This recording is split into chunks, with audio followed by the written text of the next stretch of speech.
যারা বাতিল চাই বিডিআর জেগেছে, বিডিআর জেগেছে, রক্তে আগুন লেগেছে, রক্তে আগুন লেগেছে। আপনারা যখন যে শহীদ মিনারে আসলেন তখনও আমরা লিয়াজন মেনটেন করার চেষ্টা করেছি।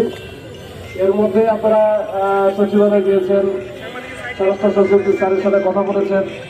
এরপরে আমারও যে আপনাদের কাছে মনে হয় না হয়তো বা এরকম যে আপনারা সন্তুষ্ট হতে পারেন নাই, এর প্রেক্ষিতে আপনারা আবার কিন্তু এখানে যে শিক্ষা ভবনের পাশে যেটা এখানে আসেন, এখানে আমাদের ব্যারিকেড দেওয়া আছে। আপনারা জানেন যে সচিবালয় একেবারে গুরুত্বপূর্ণ জায়গা, এখানে যত অল্প জীবন জারি করা থাকে, ওই জন্য আমরা কিন্তু আসলে ওদিকে আনাগোনা করি না।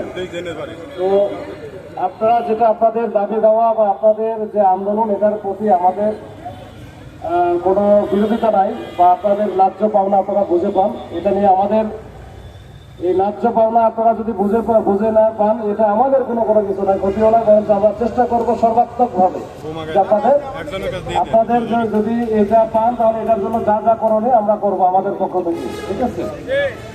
শুধু একটাই থাকবে যে আপনারা কোনোভাবে বিশৃঙ্খল আচরণ, আপনারা যেহেতু একেবারে সুশৃঙ্খল বাহিনীর সদস্য ছিলেন, আপনারা বিশৃঙ্খল আচরণ করবেন না, কোনো জনদুর্ভোগ তৈরি করে এরকম কোনো কিছু করবেন না। তাহলে আপনাদের প্রতি সকল রকমের সাপোর্ট আমার থাকবে। আর 2 নম্বর হচ্ছে যে আমি একটা কথা বলেছিলাম যে ফাইজুল আরো আগেই, যে ঠিক আছে আজকে যেহেতু আমাদের স্বরাষ্ট্র উপদেষ্টা স্যার নাই, তো আমরা সচিবালয়ে যোগাযোগ করার চেষ্টা করছিলাম যে সে বাইরে আছে, ঢাকার বাইরে। তো আগামীকাল আমরা চেষ্টা করব আপনাদের প্রতিনিধি নিয়ে আপনারা সচিবালয়ে যাবেন, স্যারের সাথে কথা বলে আসবেন, ঠিক আছে? তো চেষ্টা মানি এটা আমরা তো বলতে পারি না যে একবারে